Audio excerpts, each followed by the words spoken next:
Hi, on today's episode, we're going to talk about the origins of Brian Angel. What's that mean? That means being born. We're also going to debunk middle child syndrome. We're also going to talk about me being so hyper as a kid, I got the nickname Dynamite.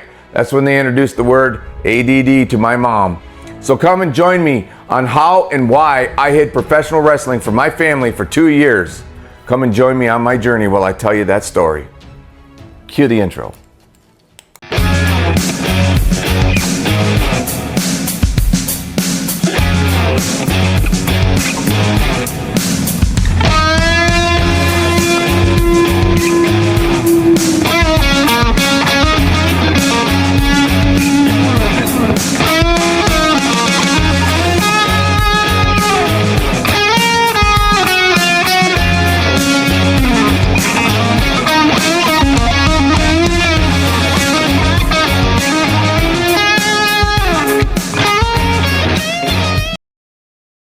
Thank you for tuning in to Chasing Dreams, Finding Roadblocks. I'm your host, Brian Angel. While you're here, leave a like, subscribe, and leave some advice down in the comments section. If I look a little tired right now, it's because I'm going through some traumatic family issues. I also have this boot on my foot. I'm waiting surgery on my ankle, and so I haven't been sleeping very good. And so if you can leave some advice in there, maybe uplift me, maybe even give me some snack advice or something, because since I've been off because of this injury, I'm eating a lot of junk food nowadays, and so I've gained some weight a little bit, and not in a good way either. So it's never a good way, but if you got some advice down there to keep me on track, maybe uplift my spirits, I would appreciate that. So getting into who I am. Well, my name is Brian Angel. I am a middle child. Now, I can tell you right now, there are viewers going, oh, great. He's a middle child. He's this and that and everything else. I can feel your hate right now because I'm a middle child. I feel the hate. Not nice. Not nice at all. So for you that are out there who don't understand middle child syndrome, we're going to go and discuss middle child syndrome. If you don't know what it is, I reached out to an archaeologist, and he had a great archaeological find, and I asked him if I could borrow it to bring it here. Now, many of you haven't probably ever seen one of these. You've heard that they exist in the wild, but you've never really actually held one or seen one. So this is going to be a first for some of you out there. I'm excited to bring this to you. And yeah, it's a book. It's a big book. It's a heavy book. So yeah, this is a great archaeological find right here. So, all right, we're going to discuss some. So for you people out there right now that don't know what middle child syndrome is, we're going to discuss that right now. We're going to get in there. So this great book of knowledge here is telling me that middle child syndrome is a hypothetical idea that the middle children are treated differently by their parents than other siblings. It's based on the idea that the birth order affects a child's development and personality. Well, let me tell you something. I don't know if that's true or not, but we're going to debunk it anyway. So what this is saying, some of the characteristics of middle child syndrome. So this is where it gets interesting. So the first one they got listed here is feeling overlooked. Middle children may feel like they don't get as much attention as their siblings. That's not true. I got babied by my mom and dad. Do you know why? Because I was their favorite. The next one on this list says acting as a peacekeeper. Middle children may try to mediate between their siblings to be a peacekeeper or to help them compromise. Well, nah. I don't care. I really don't care. If they beat each other up, that's fun to watch. So it also says rebelliousness. Middle children may act rebellious or competitive. Yeah, definitely rebellious. I was the one who was rebellious. And in later episodes, you'll find out how bad. And as far as competitiveness, I like to win. You know, it's only good to know the next win. And now the last one here says on this list says, moving out early. Middle children may be the first to move out. No. Nope. I tried to stay, but nope. Anyway, this is a great archaeological find. What you need to do is you need to go out and get yourself not one of these, because I was using my iPad the whole time. Still went old school, wasn't my phone. And this is what I used. Yeah, I looked it up, and I disagree with all of this stuff. It says middle children syndrome is not a mental disorder. They're right on that one. But we're not going to call it middle children syndrome anymore, are we? What we're going to do is we're going to come up with a new one. And I call it the Oreo hypothesis. The Oreo hypothesis is just this. You got an Oreo cookie. It's 3 parts. You got the bottom, the top, and the middle. The best part of an Oreo cookie is the middle. Because if you don't have the middle, you just got 2 weird crackers. And so you can scrape that out and eat that, and you can just discard the top and the bottom, and you're satisfied. Because the middle is the favorite. The middle is the most loved, and the middle is what makes an Oreo cookie. So the takeaway today with the middle child syndrome and how we debunked it is you're always the favorite and you're loved the most. So, with that said, I was a little tiny baby when I was born. I was small, and I was born with super white hair. And so right off the bat, my grandma and grandfather, they called me Whitey. And so that was my nickname till I could actually walk. Actually, I never walked, I ran. We'll get in that in a second. But so what would happen is in my family, everybody had a nickname. Matter of fact, I didn't even know some of my aunts and uncles' real name until after I graduated high school. It was Uncle, whatever their nickname was, or if you're out and about and saying, hey, if you're related to this one, and it's like, well, what's their nickname? If you knew their nickname, you knew who they were. And so my grandparents called me Whitey all the time. They never called me by my name. And so I never learned to crawl. I learned to set up, stand up, and run. My mom said I ran everywhere. That's just who I was. I didn't run probably real good, but I ran. I just wanted to get wherever I was going as fast as I could. And so I sat up and ran. Now, once you can have your legs as a baby, anything within grasping distance is fair game. It's fair game. Like Curious George had nothing on me. Like nothing. I was a curious kid, still am. And so it's like, if I could get my hands on it, I wanted to find out how it worked. What made it work? How did the paint stick on there? Or why is this on there? What this had? And I would have to say 9 times out of 10, it got broken. Not because I was being mean and just malicious. It was because 110% I was curious. So what happened is when this time kind of started coming up, the nickname Whitey wasn't sticking around too much. Now, many of you people out there know that dynamite is explosive. I mean, you put dynamite in something and you light it on fire, it blows up, makes a big mess, boom. And so what happens is your grandparents then, because I was such a small little kid, now I'm going to tell you how small I was. We're going to flash forward. We're going to cover this on another episode later on, but I'm going to kind of give you an idea how tiny I was. Going into my freshman year, I was 5'5", like 86 pounds. I was built like olive oil. It was horrible. No muscle definition. It was just an arm, and a weird looking leg, and another weird looking leg, and a big head. And so 5'5". Going into my freshman year, I was passing out. Like if you pass out in life once or twice here and there, it's scary as it is. But what happened is I was passing out 20 to 50 times a day, to the point where I had to go and get this heart monitor. I had to wear these doodads on me and whatchamacallits all the time when I was sleeping, when I was awake. The only time I didn't have to wear them is when I got in the shower, and that was probably because of electric shock or something. I have no idea. But I had this little black thing I kept in my pocket. And what that did was, if I was gonna start to pass out, it would start to monitor my heart and send a signal to the doctor's office and try to let them know so they could kind of get a pattern. What's happening to Brian? He keeps falling down and stuff. So basically what happened is like 3 months into my freshman year, I went from 5'5", just we're talking like, 2 months, maybe a month and a half before my freshman year, to 3 months in, I'm 6'3",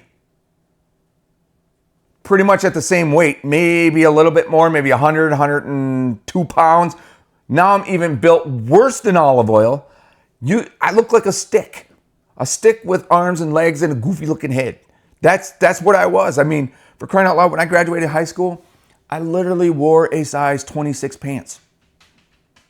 They were so small, like there's no way, like I couldn't even get a leg in that today. So that's kind of giving you an idea now how small I was. So, dynamite blows up. So if you take dynamite and then you take nitroglycerin and you take a claymore and you mold them together, you get this little baby kid that your grandparents nicknamed Dynamite. Because everything I touched, I blew up. I broke it. Not on purpose. Kind of give you an idea now. Several years go by, and my grandfather always cooked on charcoal grills. And he went out and bought this really high-end, expensive grill. And I mean, it's big bucks, especially for our family. We were, the family origins of where we come from. We were poor. We didn't have a lot of money. But he got this big, shiny silver grill, and it was big old tank, and it was a gorgeous, So all the adults would get together, they'd drink their coffee and have their little graham crackers, or I call them graham crackers. They would eat these stupid windmill-looking cookies. And the reason why they would have these windmill cookies, because they could dunk it in their coffee, but they wouldn't get the ones with frosting, because then the kids would eat them, and they wouldn't have none. Hurt my feelings. I didn't get none of those good cookies. But anyway, so they were inside. I sneak out, and I'm looking at this big, shiny grill. Now, to give you an idea of how my grandfather was to my dad was told he was hated every day. He was told he would never amount to anything. He was trash garbage. He even when he met my mom, it even got to the point where my grandpa told my dad, "Oh, you might as well not even marry her because you're so ugly. She's just going to leave you for your brother anyway." This is how he was. So this next part, you're going to understand where hurts come from. Hurts are bad. So anyway, I'm outside, and I understand. I was like 6 years old. 6 years old. 5, maybe 5, 6, right in that area. So here's this big shiny grill. I take off all the knobs. I'm trying to figure out how this thing works. How do you cook something? And up to this point, man, I'd never seen one of these up close. Seen it on TV, seen it in the store. I mean, this is never seen one up close. So, I'm taking this wheels off. I got this thing. And at some point, I triggered the tank, because I could smell it. But at that time, you're a little kid. Maybe you filled your diaper. I don't know. So, it's one of those things where I could smell it, but that's not my focus. My focus was trying to figure out, how's this thing work? And I'm looking at the do knobs and this and that knob and that, and it's all over the place. My grandfather comes out and said some of the most horrific things to me as a little kid that I remember crying. And I got in so much trouble for that. And I understand what I did was probably wrong, but I shouldn't have been treated the way I was by my grandfather. That should be a safe space, but it wasn't. And I don't know, later on in years, my dad just stopped going over there. He tried to build that relationship, but anyway, so now I am dynamite to the 5th power, because now I destroyed a grill. It went from knickknacks to patty wax, whatever you could find, to a grill. And so it got to the point where we only lived about a block from my grandfather. So what would happen is I'd get on my skateboard. Now I'm talking like 6, 7, 8 years old in this area now. And we live in a town where, you can let your kids run around, and we ran everywhere. And so I would pretend swim like this all the way down, because I loved my grandma. My grandma was so nice to me. She really never did call me dynamite. Maybe once in a great while, but 99% of the time, closer to 100% of the time, she called me Whitey. And come over here, Whitey, I want to give you a hug, kind of thing. And so I would sneak down there, and sit on her lap or sit right next to her, because we'll discuss this later on, but she would watch stuff I wasn't allowed to watch. And what I mean by that is John Wayne and Elvis stuff. She was a huge fan of these people and like old movies like this. So I go down there, but my grandfather took the approach that as soon as he found out I was there, he would literally call my parents and say, you know, Whitey's down here, come and get him out of here. So then I would be getting in trouble all the way home, and my skateboard, you know, I get that repoed and that's stuck in lockup for God knows how long. And so that's kind of where I got that nickname Dynamite. So now I was a very hyper kid, very hyper, you know, and one of the things that was a trigger was milk. No one knew I was allergic to milk. So I had like drink milk, my ears would get super red and hurt, and then I would just be woo. To this day, I don't even. It still does that. So I don't drink a lot of milk. But you know, that was one of the triggers. Another trigger, which is really awesome, which is kind of obvious, is soda. If you're in a different part of the country, it could be pop. And so, you know, and just a side note, I drink a lot of Mountain Dew back then. Well, we were poor, so if you got your hand on a Mountain Dew, you were the most popular person ever. So you drink that, and I tell you what, I'd give Steve, or whatever his name was, from over the hedge, a little squirrel. Like, yeah, that was nothing on me. I mean, first of all, I was into everything, and I was hyper. Other drink that would trigger this is Kool-Aid. Now, as I got older, I learned how to make Kool-Aid even better. So I'm going to give you that recipe right now. It's kind of a secret. So you got your gallon jug where you're going to put it in, right? Okay. So, you know, you got your cuppy measuring things. So it is 1 cup water, 2 cups sugar. So that's, you know, 1 part water, 2 parts sugar. And the reason why you do that is kind of like a Cracker Jack box. So when you drink your Kool-Aid and you get that baby all down, you still got this much of a sediment in the bottom of your cup. Cool part about that is this. It's kind of like a pixie stick, because it might have the flavor of whatever you're eating in there, in that Kool-Aid. So you're like, my favorite kind of Kool-Aid growing up was lemon lime, and very hard to find right now anyway. So I would get in there and dig that up, and next thing you know, I'm all over the place. I'm into everything, you know. And so I took apart everything just to give you an idea. Is like my brother had an alarm clock with these big letters on there, and they would twirl and do this stuff. I wanted to know how that worked, so he left the house one day. I took it apart, and I broke some of it, and some of it got lost on the floor, and then I got not interested anymore, so I had to hide it in my dresser drawer. I had things hidden all over the house. We had like what we call a mud room. It was how when we came in, and I found places where I could hide stuff in there that I broke, or in later on you'll find out what else I hid back there, which literally it was like years later when my dad finally found what I was hiding in there. But to give you an idea, my dad bought a new lawnmower. Mom ain't paying attention, dad's at work. I take my dad's lawnmower apart, and I had a box of parts left over. And I put everything back, but I hid that box of parts because I had no clue where I got them from. I was just like, I taking it apart and whatever else. That lawnmower ran for 3 years after that. I took that, it ran without those parts. And about 2.5 years in, my dad was doing something in his garage and found this box of lawnmower parts, and I happened to be out there. Now the statute of limitations on taking that apart and hiding the parts had ran out, so I couldn't get in trouble, even though he was mad. But he's like, well, the lawnmower's still working, so I don't know why or how, but whatever. But it lasted another 6 months and it quit. We had to get another lawnmower. But that's just who I was. I took everything apart, so that's where I got the name Dynamite. So, you know, it was, I love my parents. My dad was my best friend. He passed away, but we'll get into that later on.